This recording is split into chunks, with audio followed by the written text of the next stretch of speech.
कहते हैं कि मन इतना चंचल होता है कि यदि वह नियंत्रण में न रहे तो व्यक्ति अशांत महसूस करने लगता है।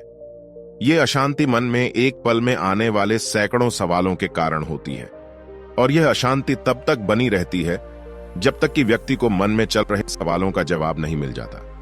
ऐसे में तो यही लगता है कि मन को शांत रखना बेहद जरूरी है, लेकिन सवाल यह उठता है कि आखिर हम मन को शांत कैसे कर सकते हैं।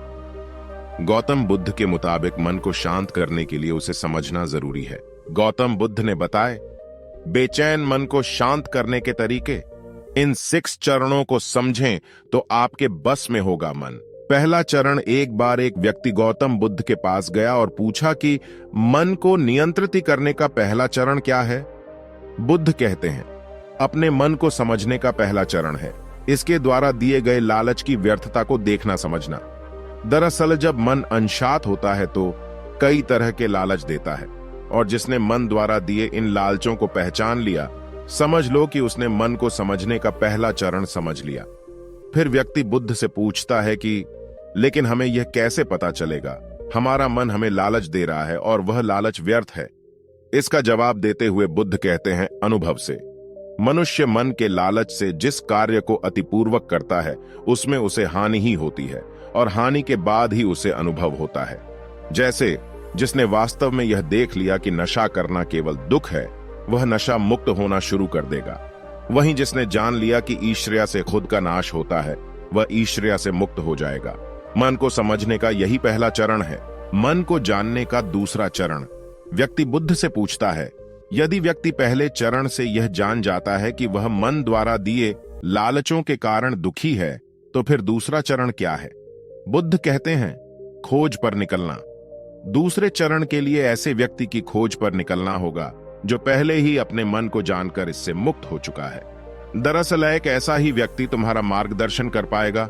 मन को जानने का तीसरा चरण, व्यक्ति कहता है कि लेकिन ऐसे व्यक्ति की पहचान कैसे होगी। बुद्ध कहते हैं, यही तीसरा चरण है। सुनना ही अपने मन को समझने का तीसरा चरण है। व्यक्ति कहता है, क्या इसे देखकर पता नहीं किया जा सकता। बुद्ध कहते हैं, देखने में कोई व्यक्ति बहुत शांत और अच्छा लग सकता है, लेकिन उसके मन के भीतर क्या है यह उसके शब्दों से ही पता चल सकता है। लेकिन किसी की बातों पर तब तक विश्वास नहीं करना चाहिए जब तक कि वह तुम्हारे विवेक की कसौटी पर खरा न उतरे। मन को जानने का चौथा चरण, गौतम बुद्ध कहते हैं कि कर्म ही मन को समझने का चौथा चरण है। खुद को जानने के लिए सही दिशा में कर्म करना जरूरी है, लेकिन कर्म करते हुए व्यक्ति हर बार 2 गलतियां करता है। पहली गलती यह कि शुरुआत ही नहीं करना, और दूसरी गलती यह कि पूरा रास्ता तय न करना। इन दोनों ही गलतियों के पीछे हमारा मन होता है। व्यक्ति अपने कर्म को पूरा इसलिए नहीं कर पाता क्योंकि वह सोचता है कि मैं कल से शुरुआत करूंगा तो कोई यह सोचता है कि मैं असफल हो जाऊंगा। इन गलतियों का मुख्य कारण है जागरूकता की कमी। इसके बिना मन व्यक्ति को सही दिशा में चलने ही नहीं देता। मन को जानने का 5वां चरण, गौतम बुद्ध कहते हैं कि मन को जानने और समझने का 5वां चरण है जागरूकता। इसीलिए हर कार्य को जागरूकता के साथ करें। बिना जागरूकता के साथ किया गया कार्य या फिर जिया गया क्षण मृत्यु के समान है। व्यक्ति बुद्ध से पूछता है, अपने जागरूकता के स्तर को कैसे बढ़ाया जा सकता है। बुद्ध ने जवाब दिया, ध्यान से। मन को जानने का छठा और अंतिम चरण, ध्यान ही मन को जानने, समझने और नियंत्रित करने का अंतिम चरण है।